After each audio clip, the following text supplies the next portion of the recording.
It's the Task Management and Time Blocking Podcast, episode 17. Do you think you can avoid using context for your tasks? Think again. You've tried using context for your tasks in the past, perhaps following the advice of getting things done, GTD. The idea was a sound one, and it made a positive contribution. But as time went on, the technique seemed to lose its potency. Question is, why? And did this experience imply that you needed to stop using them altogether? This may not make sense because when you applied context to a raw list of tasks in a to-do list, it did make things better. You tried it in the past and it worked. So is the idea a bad one? In this solo episode, we take a deep dive into the research behind context done by us here at Two Time Labs and Schedule U. I'll share some of my latest thinking, which shows why contexts are unavoidable and why you need to move way past the ones suggested by Getting Things Done as published in 2001. Welcome to the Task Management and Time Blocking Podcast.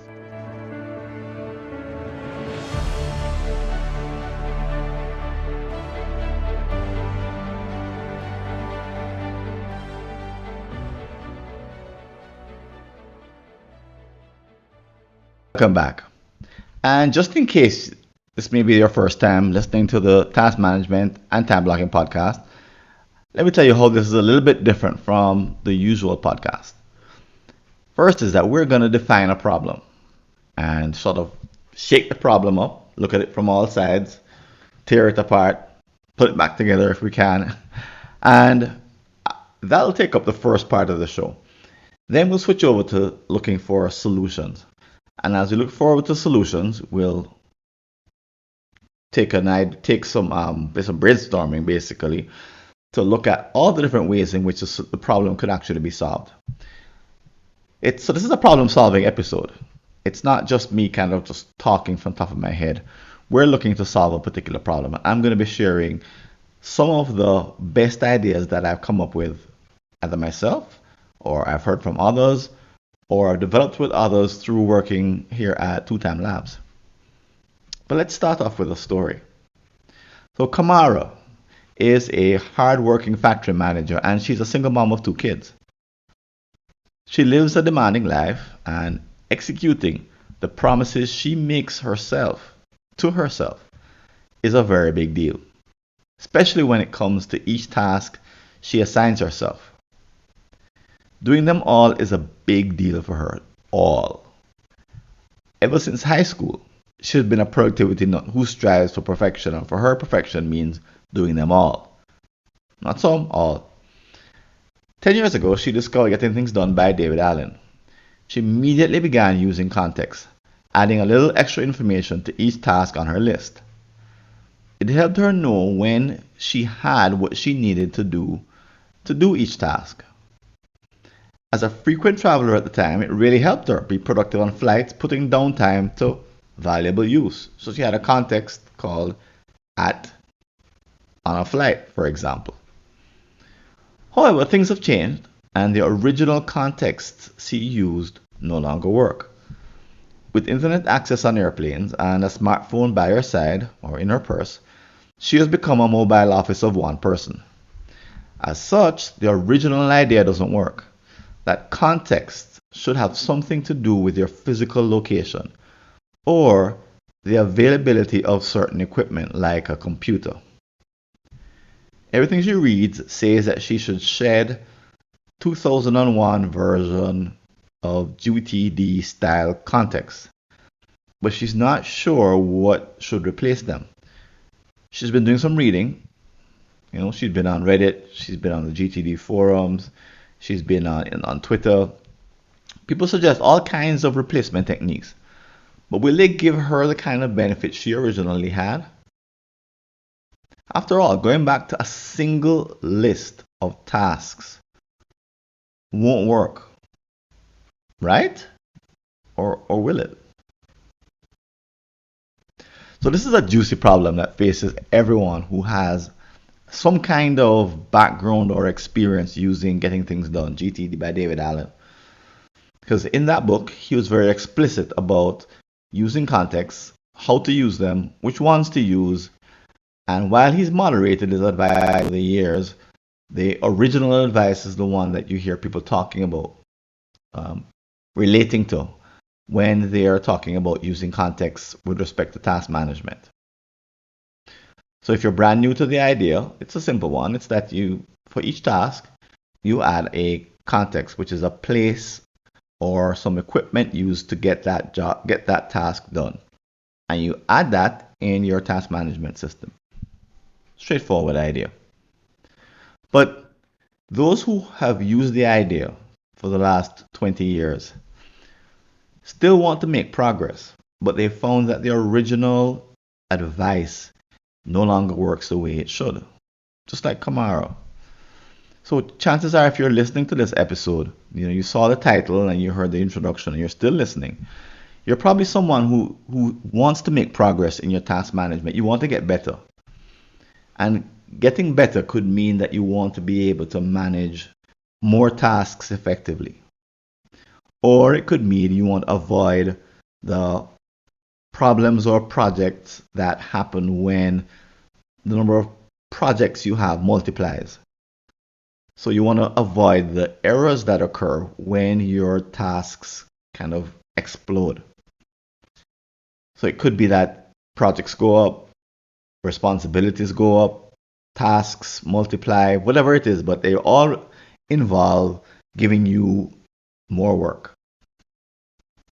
And some of the problems that happen when the number of tasks you're trying to manage goes up is that tasks get lost in the mix. You lose track of them and you basically forget to do them. Or you do them later than you need to, so you miss deadlines. Then has a knock-on effect on projects or other activities. Your reputation takes a hit because people come to rely on you at a certain level, but above that level, you're not the person that they're going to call, because that's when things fall apart. There's the stress of feeling as if there are more tasks that you have than you can manage. And that can cause sleepless nights, feelings of overwhelm, waking up in the middle of the night, all of a sudden going, oh no, and remembering some task that you had committed to yourself to do, but you had forgotten.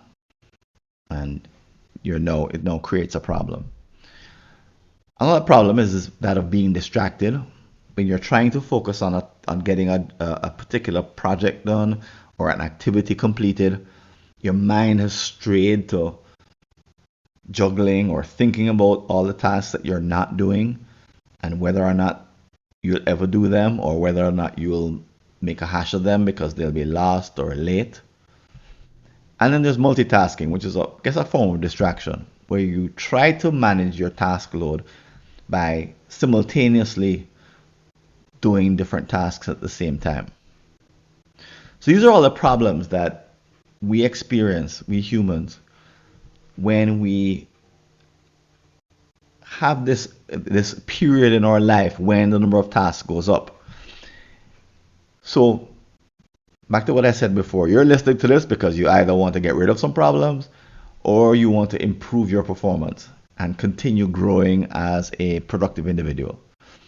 So what this kind of, that's the external manifestation of it. But inside, we could feel, when we're caught in these positions, frustrated, confused in particular around context because we don't know what to do. There's no book. David Allen hasn't said, okay, when context don't work, here's what you do. Nobody has really said that. You hear contradictory advice if you go to the different sources that I mentioned. People say to do different things. But you really want a logical solution. Context, when you read the book Getting Things Done or you heard the idea for the first time, that made logical sense, right? Now you want another layer of logical sense that you can apply to this more advanced problem. And you want it to be at the level of rigor that the original solution was presented. Okay? I mentioned that If the problem continues, then chances are people start to relate to you differently. That you're good at this level, but above that level, mm-mm. But deep down, you feel as if there needs to be an explanation to this because you're not the only person in the world, obviously, who has a growing task load or a commitment to get better or to make improvements. You're not the only person. Why isn't there just a simple, plain explanation of how one needs to use or not use context when you find yourself in one of these two situations? Well, if there's a villain in all this, I would say that there's just no a lack of research and a lack of consensus because there's a lack of research. We tend to relate, and this is even many of the experts, to task management as if it's a one level skill. But if you've been around the block for a while, you know that the way your 11-year-old manages her tasks is not the way you do as a 45-year-old. And it's not just because of a difference in age. There's something about the way that you have scaled your task management that she doesn't need to. She only has one piece of homework per week. So she has one task to remember or per day. She has one task to remember per day. That's very different from your world. So the notion that a method of task management that works at one level, 11 years old, doesn't work at 45, that idea lacks research. And that's the core of what we're going to be talking about today. So we're going to be tackling that lack of knowledge with some notions that perhaps should help. So, who wants to be stuck? Who wants to be, kind of not having a bright future to look forward to in terms of task management? Who wants to have same old, same old? But most people tend to stick with what they know. On the one hand, they try to, double down on their GTD implementation. They think, okay, I must have made a mistake somewhere. Let me try context harder. It's one approach. Another approach is to say, you know what, context don't work, throw them out the window, and I'm not going to use them any at all. It's another approach. And yet a third approach is to say, okay, well, the original context in the books don't work. The book doesn't work, don't work. But let me try some new ones. And here they might look for tags. So in this podcast, I'm going to interchangeably use the word context and tasks. Because a context is just a particular kind of task, if we're going to use the GTD language. So I'm going to use the word tags more frequently. And the fact is, the reason why we're even having this discussion 20 years after GTD was written is because the original problem of tagging was never tackled in the book and hasn't been tackled by any GTD guru since then. Because of that, the solutions all tend to be kind of after the fact-ish. They just don't go to the source of the issue. And today we're going to try to get to the actual source. And part of that getting to the source is acknowledging that scale is a huge problem. Like I said before, managing one task is not like managing 100, it's not like managing 1,000. Okay? So why should you care? Well, maybe you've listened this long because you have a sense that life isn't stopping anytime soon. Unless you're tending to go to retirement and you're going to see the number of tasks drop off. If you're not there yet, that chances are the number of tasks that you're trying to manage is going to go up. And part of my research shows that that's to be expected. Why? Because if you have even a little bit of type A tendencies, your tendency is to push the limits on your task management. So your ambitions cause you to want to manage more tasks. And as you push, you create the problems that you're experiencing. So GTD is perfect for a certain number of tasks. And what you've done, and I certainly did, was push the envelope to see, okay, how how can I get to the next level? And it's not like you're trying to break GTD or test it. It's not about nothing to do with GTD. It's just a natural human tendency. If you have at least a little bit of type A ambition to want more from life, to want to be able to accomplish more. And as you do so, you press the limits. And those limits are what we'll discover in this conversation, because those limits are what prevent you from scaling freely. Okay? So hopefully you'll leave here with a bit of a roadmap that you could say, okay, when I listened to the task management and time blocking podcast episode 17, and I got a clue as to the kind of how I need to develop myself in the future. I can actually see some hope, some light at the end of the tunnel. Because I guess that's what we're heading for, some light at the end of the tunnel. Great.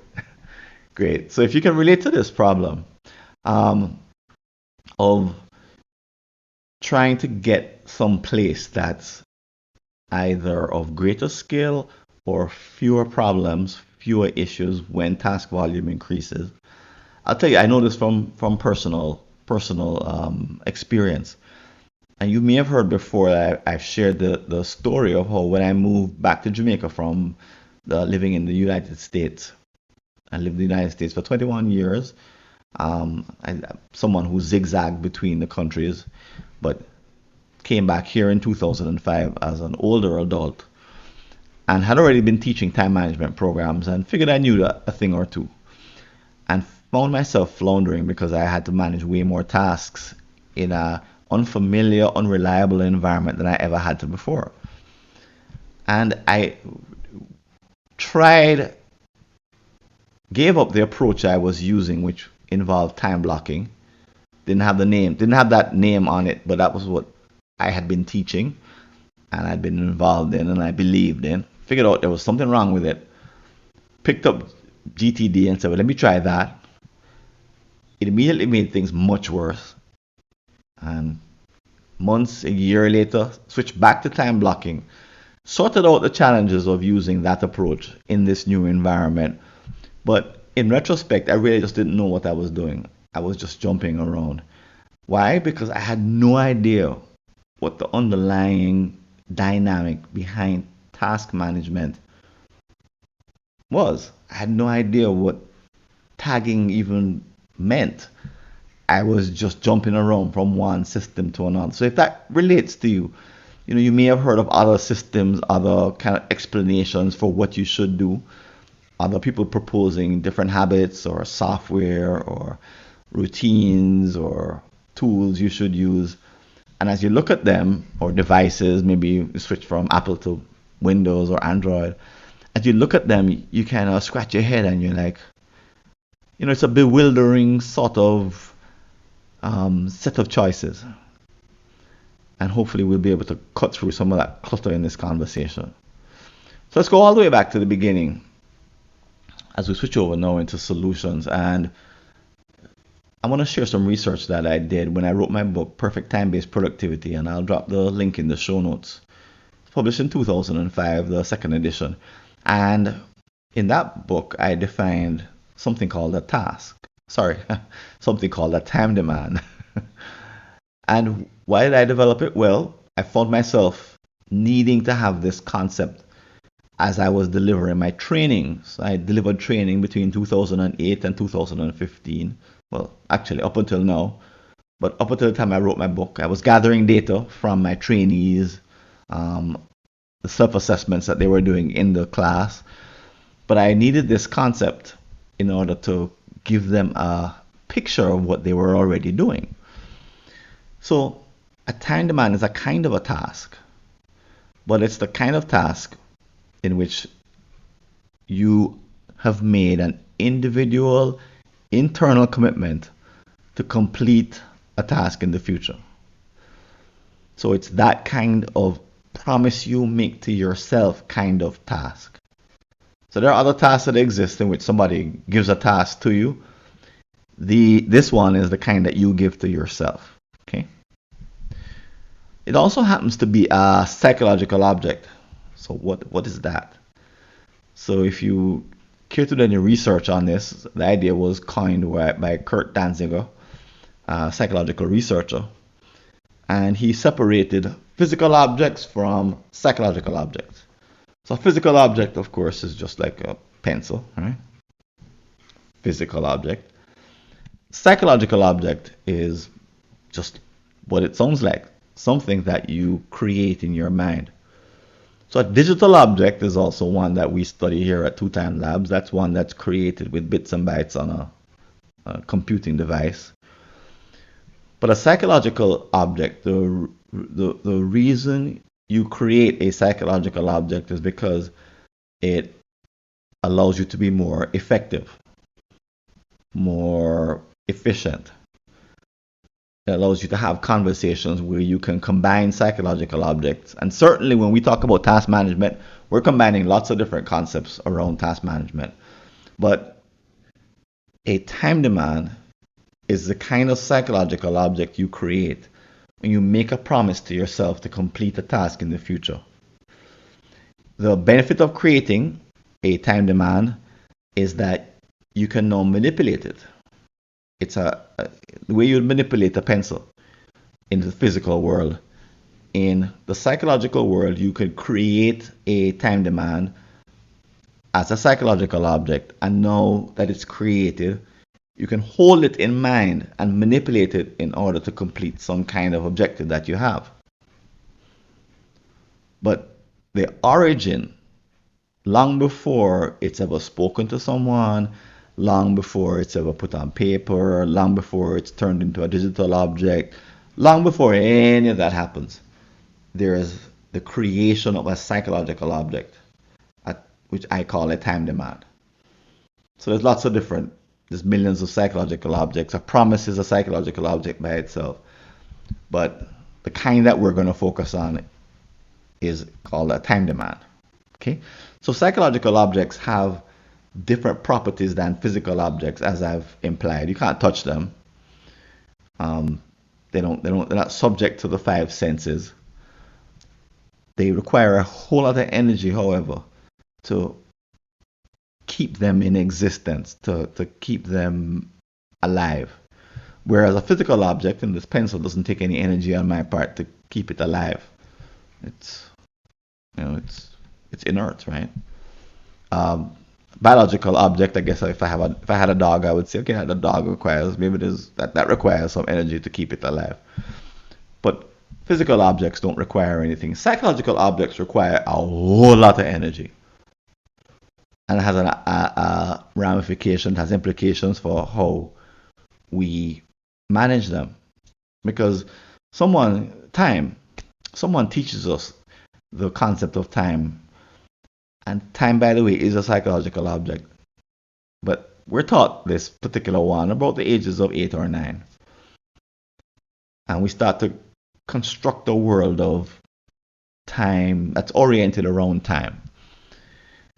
We start to make time demands when we're about age 9, 10, 11, 12, somewhere in there. I did a lot of research into the child psychology to figure this out, but we start to make time demands somewhere in our adolescence, and then we start to develop the habits and routines to manage time demands somewhere in, again, 10, 11, 12. Later on, we may even move from keeping our time demand as only psychological objects, and then we start to write them on paper. And when we write them on paper, we now have a physical object. So a person with a to-do list written on paper is a very different person than someone who just has a number of mental promises. So we know that, right? And that's pretty clear from all task management research and all the books that you've read and your own personal experience, right? So at some point, if you're somewhere near my age, you went from having a list of mental promises to a list of physically written promises. And probably you went from having a list of physically written promises on paper to a list of digitally written promises on a laptop or on a phone, right? So you started to manage digital objects, which were related to these psychological objects, right? So you did that, and then you picked up GTD, and GTD said, capture everything. In other words, in our language, translate a time demand, a psychological object, into either a physical object or a digital object. Okay? And that's the way that you won't have to keep it in your mind, and that way you can actually manipulate it more effectively, right? And David Allen says your mind is for creating and having ideas, but not for holding them, right? It's the essence of that particular message. But GTD goes further and says not only should you capture in these more reliable places, but you should also add a context. Now, what's the benefit of adding a context, or adding, in our words, a tag? Well, having a tagged task allows you to sort that task. So now, if you're looking at a list, instead of looking at a list of tasks, a full list, you can look at a subset which has been sorted by that tag or that context. And that allows you to be more effective, right?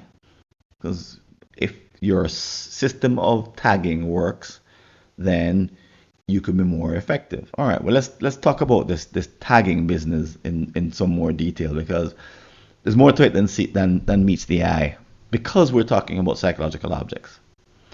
So when you create a time demand, you automatically create a tag. So the two happen at the same time, all the way from when you were originally started to create them. You learned pretty early on that all tasks are not created equal. That some have this particular tags that go with them, and some don't, but they have different tags. And that these tags were created without you even knowing that you were doing them. What do I mean by that? Well, this is all stuff that we teach ourselves to do without really knowing. And it's kind of amazing that we do this. But when you create a time demand, you also create with it a number of what I call implicit tags.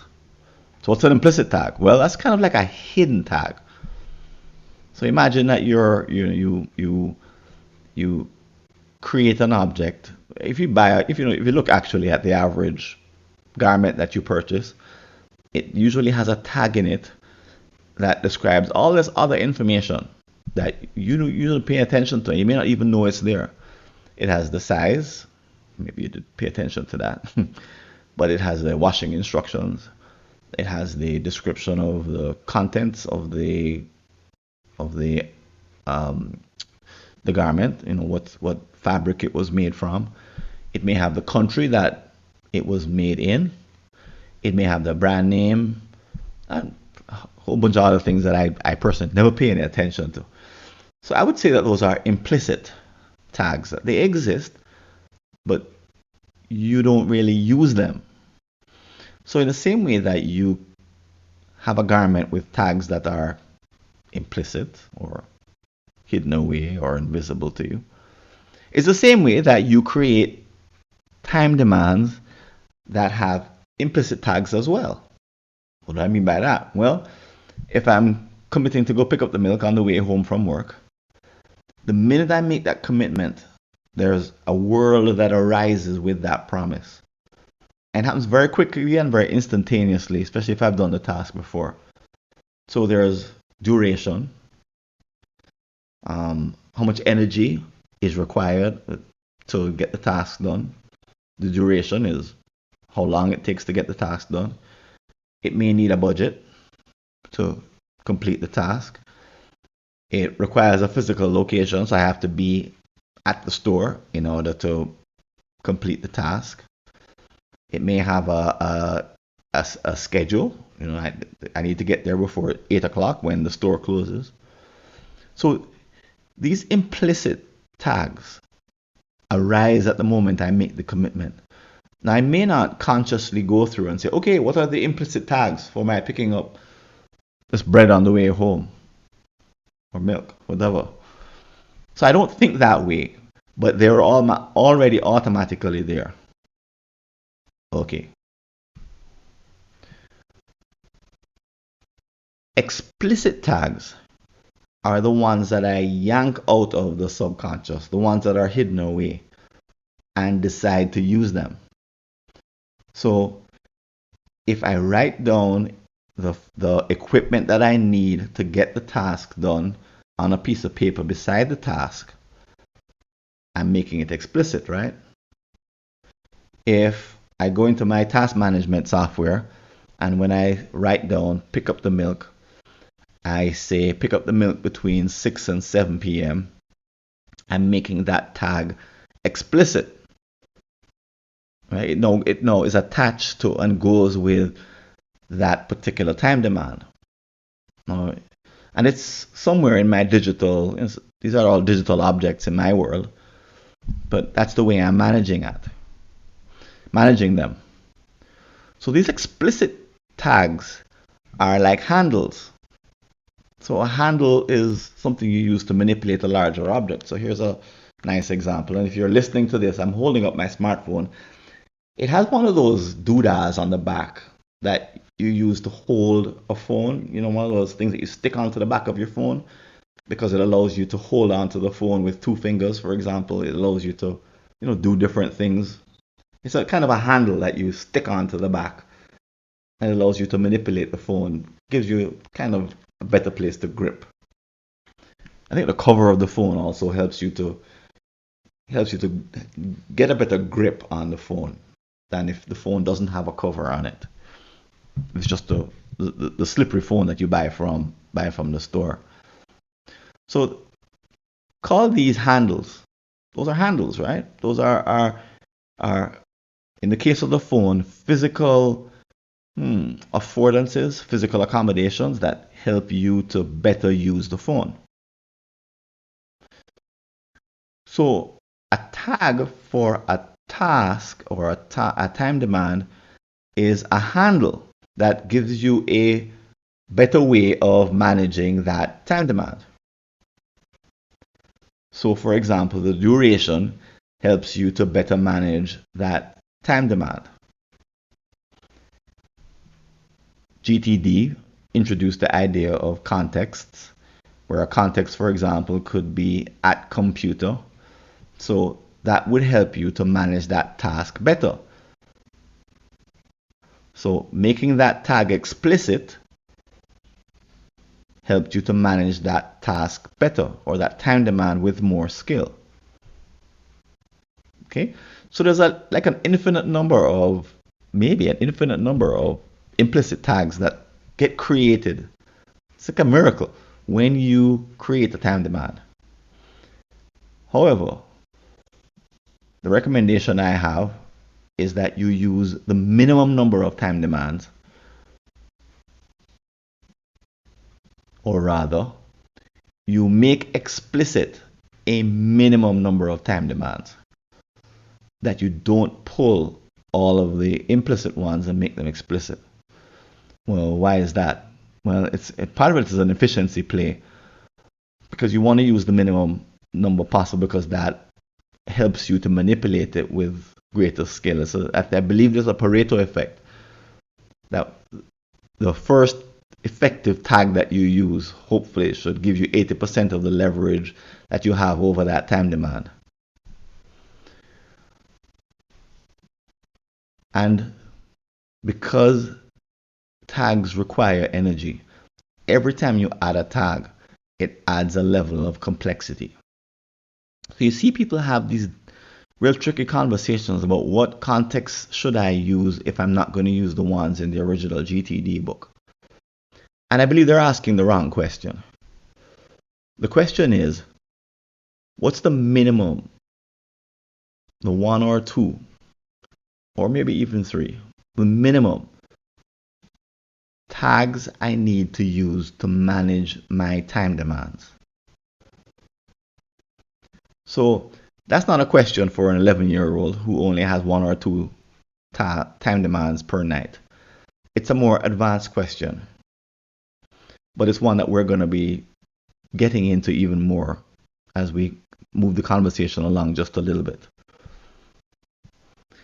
So, unfortunately, if you decide to delete your task management software and get rid of all of the paper that you've been writing your tasks on, that doesn't help. Because if you're someone who has enough time demands, enough promises to yourself that they require these tools, then getting rid of the tools will only drive you crazy. Because now you will be feeling overwhelmed by trying to use your mind to manage more time demands than a mind can manage, or than your mind can manage. So the problem doesn't lie in the tool. This is a problem between your ears. Your ears, your temple, your ears. This is a problem of you creating promises to yourself and then coming up against the barriers, psychological, digital, and physical barriers that make it hard for you to keep the promises that you made to yourself. Because the combination of those three create limitations. They limit what you can do as a human being. Your humanity, in other words, is in the way.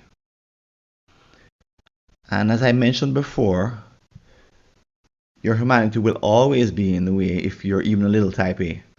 If you're a little bit interested in ambitious accomplishment, if you're a little bit driven, if you like to commit to big things, what will happen eventually is that the number of time demands you're trying to manage will hit the limit of the system you have set up, the system of psychological, digital, and physical objects that you have created. In other words, you'll keep creating more promises to yourself until you hit a ceiling.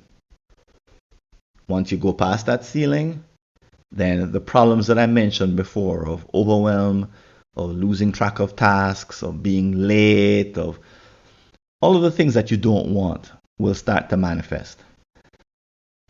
And this is just human nature. So to accommodate human nature, you need to find a way to grow your capacity faster than your ambitions. So that the ceiling is always a little bit beyond your capabilities.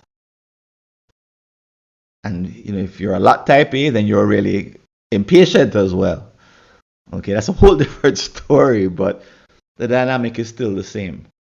To have the ceiling, your capacity, float just above your current commitment level.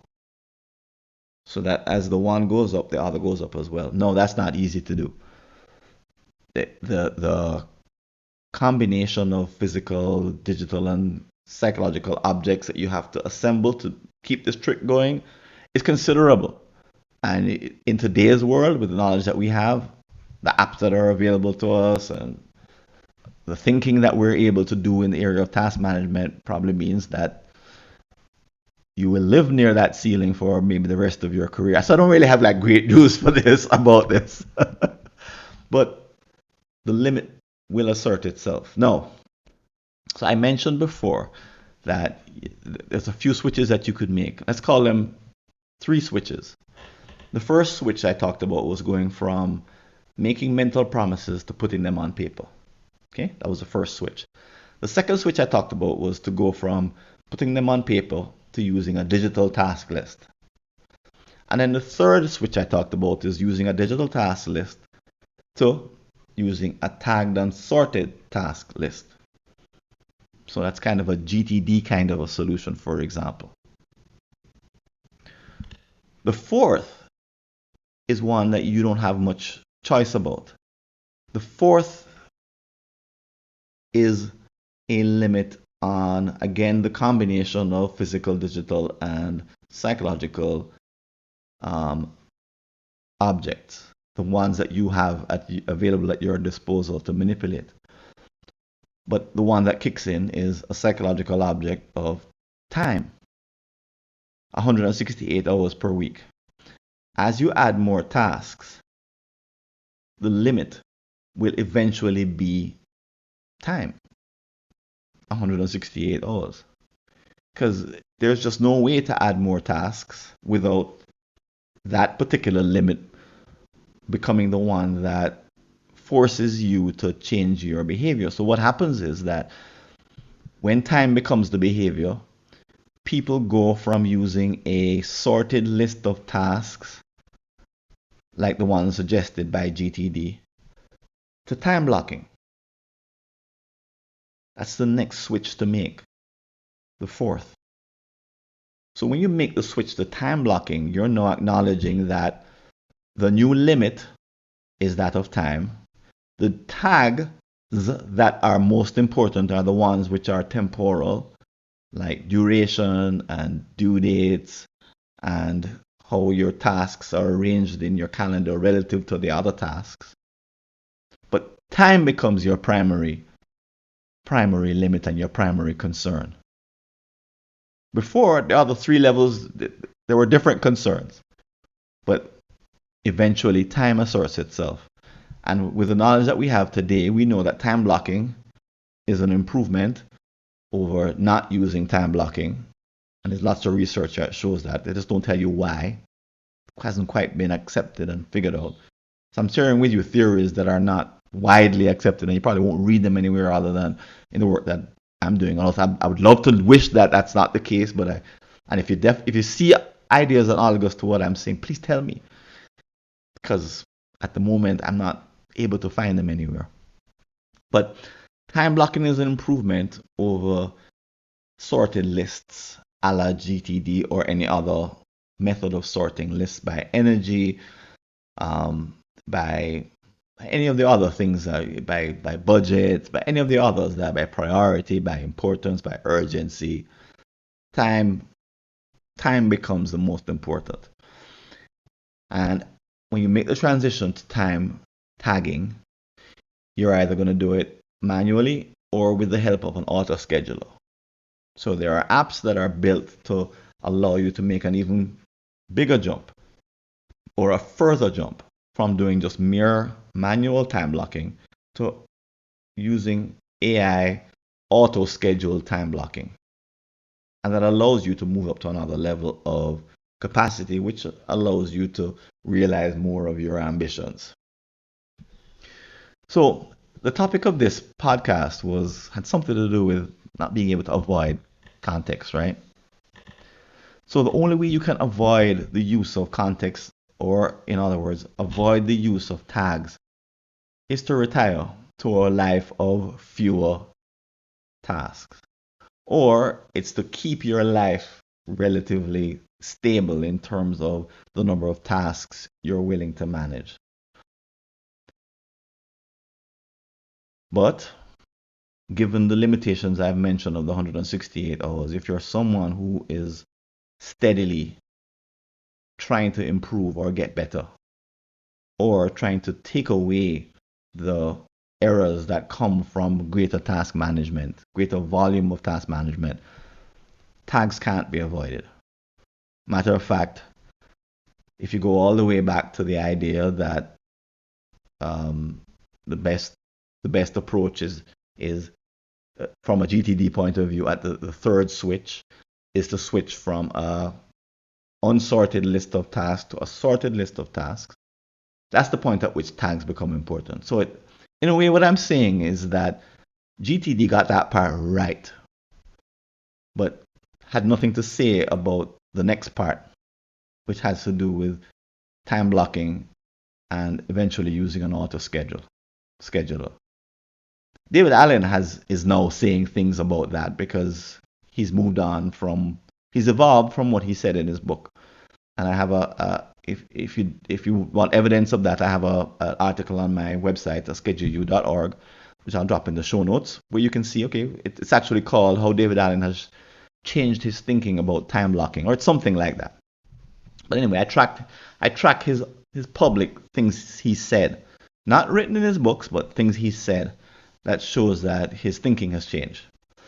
So he's changed, and I'm inviting you to consider that you must use tags, but the tags that you use or choose to use must evolve if you hope to scale your task management to higher volumes.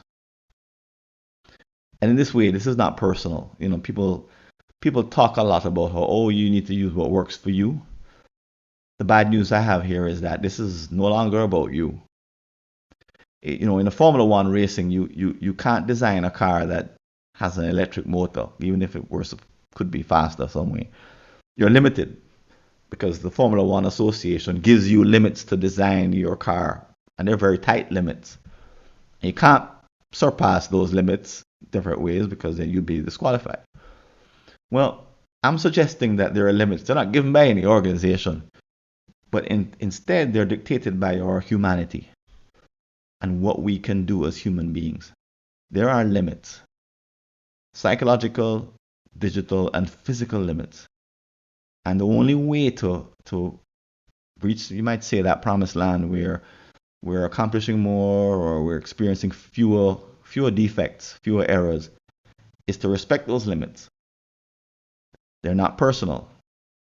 Accepting them because they're a part of our humanity.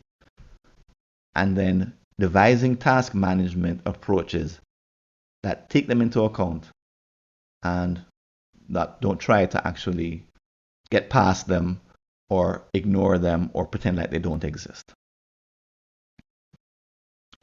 So practically what this means is you can design a path for yourself. The I think I mentioned 5 switches. The 5 switches that you can make. And wherever you are now, set your eye on the next switch. And maybe that's the next step in your evolution as someone who wants to be productive. So thanks a lot for joining. There's some more recommendations and some links that I'll have for you in the next couple of minutes, plus a little preview of the next show. So keep listening. There's a little bit more to come.